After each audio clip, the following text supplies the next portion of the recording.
बिस्मिल्लाहिर्रहमानिर्रहीम। अस्सलाम वालेकुम। Second year. आज हमारा टॉपिक है एक्सक्रीशन इन एनिमल। तो जैसा कि आप अपनी स्क्रीन पे देख सकते हैं कि एक्सक्रीशन इन एनिमल की डेफिनेशन क्या है कि मुख्तलिफ़ किस्म के केमिकल रिएक्शन हैं जो लिविंग सेल्स के अंदर होते हैं और इनको नतीजे में मुख्तलिफ़ किस्म की बाई प्रोडक्ट्स बनती है जिसको हम मेटाबॉलिक वेस्ट कहते हैं। उनका बॉडी से बाहर खारिज करना एक्सक्रीशन कहलाता है। और मुख्तलिफ़ किस्म के रिएक्शंस के नतीजे में मुख्तलिफ़ किस्म की बाई प्रोडक्ट्स बनती हैं जैसे carbon dioxide, water, nitrogenous compound जैसे अमोनिया, यूरिया, यूरिक एसिड वगैरह हो गया है। अब इनको बॉडी से बाहर खारिज करना मुख्तलिफ़ तरीक़ों से करते हैं। जैसे कार्बन डाइऑक्साइड और गैसेस तो आसानी से मतलब बॉडी से बाहर वैसे ही हो जाती हैं खारिज, और सांस लेने के दौरान। इसी तरह जो वाटर है वो भी बॉडी से बाहर मुख्तलिफ़ तरीक़ों से स्वेट ग्लैंड वगैरह के ज़रिए खारिज हो जाता है।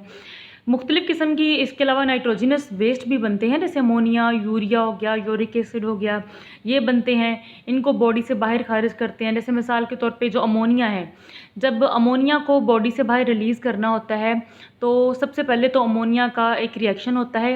इस अमल में जो अमोनिया का अमोनिया में जो अमाइनो ग्रुप होता है उसको उसमें से अलग किया जाता है इसके फार्मूले से, और इसके रिमूवल को यानी अमाइन ग्रुप को अमाइनो एसिड में से अलग करने के अमल को कहते हैं डीअमाइनेशन। यानी removal of amino group from amino acid is called deamination. उसके बाद इसको या तो ये जो अमाइन ग्रुप है दोबारा से नया अमाइनो एसिड बनाने के लिए इस्तेमाल हो जाएगा, या फिर इसको दूसरी या फिर बॉडी के अंदर डिज़ोल्व होकर किसी और रिएक्शन में इस्तेमाल हो जाएगा। मुख्तलिफ़ किस्म के एक्सक्रीटरी प्रोडक्ट हैं जो बॉडी के अंदर बनते हैं, जिनमें है जैसे अभी आपको दिखाते हैं, जैसे अमोनिया, यूरिया और यूरिक एसिड था। इसके अलावा ये आप देखो जैसे प्रोटीन और न्यूक्लिक एसिड हमारी खुराक में शामिल है। तो इसके अंदर क्या होता है कि मोस्टली जो एक्वेटिक एनिमल्स हैं वो अमोनिया खारिज करते हैं, ठीक है। यानी जो प्रोटीन वगैरह होती है, प्रोटीन अमाइनो एसिड से मिलकर बनी होती है ना, तो उसमें अमोनिया खारिज करते हैं। जो टेरेस्टेरियल या दरमियानी जो बहुत ज़्यादा खुश्की में नहीं रहते हैं वो यूरिया, जैसे मैमल्स वगैरह हो गए, मैमल्स हैं, एम्फीबियंस, शार्क्स, बोनी फिश है, यूरिया खारिज करते हैं। और इसी तरह से जो बर्ड्स वगैरह हैं वो खारिज करते हैं यूरिक एसिड वगैरह बॉडी से बाहर खारिज करते हैं। जो मुकम्मल तौर पे खुश्की पे रहते हैं वो यूरिक एसिड खारिज करते हैं। उसकी रीज़न क्या है? उसकी रीज़न है बच्चे ये कि अमोनिया जो है वो एक्वेटिक एनिमल्स इसलिए खारिज, इसके अलावा और भी प्रोडक्ट बनती है जैसा कि आप देखो हाइपोजेंथाइन हो गया, जेंथाइन हो गया, एलेंटोइन, मेटाबॉलिज्म। ये जो हाइपोजेंथाइन यानी अमोनिया, यूरिया और यूरिक एसिड के अलावा बॉडी के अंदर हाइपोजेंथाइन, जेंथाइन और एलेंटोइन भी बनते हैं। ये जो हमारी खुराक होती है इसमें डेफिनेटली प्लांट्स और एनिमल्स जब हम खाते हैं तो उसमें डीएनए भी होता है। तो डीएनए आपको पता उसके अंदर बेसिस होती हैं प्योरीन और पिरिमिडीन। तो इसके मेटाबॉलिज्म के नतीजे में तीनों जो है प्रोडक्ट्स बनते हैं। तो ये मुख्तलिफ़ किस्म के नाइट्रोजिनस वेस्ट है जो बॉडी के अंदर बनते हैं और इनको बॉडी से बाहर खारिज करने के लिए मुख्तलिफ़ किस्म के जो तरीके हैं वो दरकार होते हैं।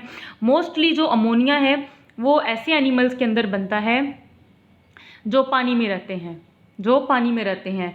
और अमोनिया को इसकी वजह यह है कि अमोनिया को बॉडी से बाहर खारिज करने के लिए ज़्यादा मिकदार की पानी की ज़रूरत होती है।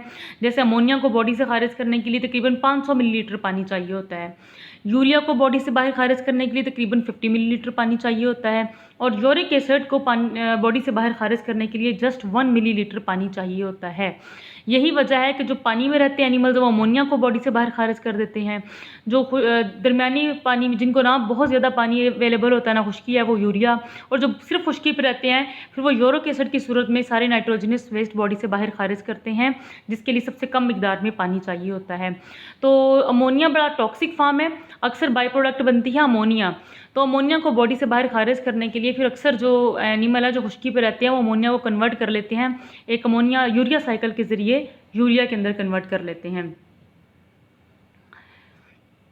जी बच्चे, वो यूरिया के अंदर कन्वर्ट कर लेते हैं। या आप साइकिल देखो कि अमोनिया के साथ एक कार्बन डाइऑक्साइड का मिलता है मॉलिक्यूल, ये सिट्रोलिन बनता है। इसके बाद सिट्रोलिन के साथ एक और अमोनिया मिलता है, और यानी वहाँ से अमोनिया में से नाइट्रोजन मिलता है तो ये आर्जिनोसक्सीनेट बनता है। आर्जिनोसक्सीनेट से आर्जिनिन, और आर्जिनिन जो एक एंजाइम आर्जिनेस की मौजूदगी में यूरिया में कन्वर्ट हो जाता है। इसका मतलब है 2 अमोनिया के मॉलिक्यूल मिलकर एक यूरिया का मॉलिक्यूल बनाता है। तो ऐसे एनिमल जिनको पानी की कमी का सामना करना पड़ता है वो अमोनिया यानी वो अमोनिया अमोनिया को बॉडी से बाहर खारिज नहीं कर सकते, क्योंकि इतनी मिकदार में पानी उनके पास अवेलेबल नहीं होता है। वो कौन सा पानी मेरे, जो पानी वाले हैं वो तो अमोनिया को खारिज कर देंगे ना, जो खुश्की वाले हैं वो फिर अमोनिया को इस साइकिल के ज़रिए यूरिया में कन्वर्ट करते हैं, और यूरिया को बॉडी से बाहर खारिज करने के लिए निस्बतन कम मिकदार में पानी चाहिए होता है, इसलिए फिर वो यूरिया की सूरत में कम पानी ज़ाया करके इसको खारिज कर देते हैं। ऐसे एनिमल जो अमोनिया को खारिज करते हैं वो मोनोटिलिक कहलाते हैं। जो एनिमल यूरिया बाई प्रोडक्ट को खारिज करते हैं वो यूरियोटिलिक कहलाते हैं, और जो यूरिक एसिड को खारिज करते हैं वो यूरिकोटिलिक कहलाते हैं।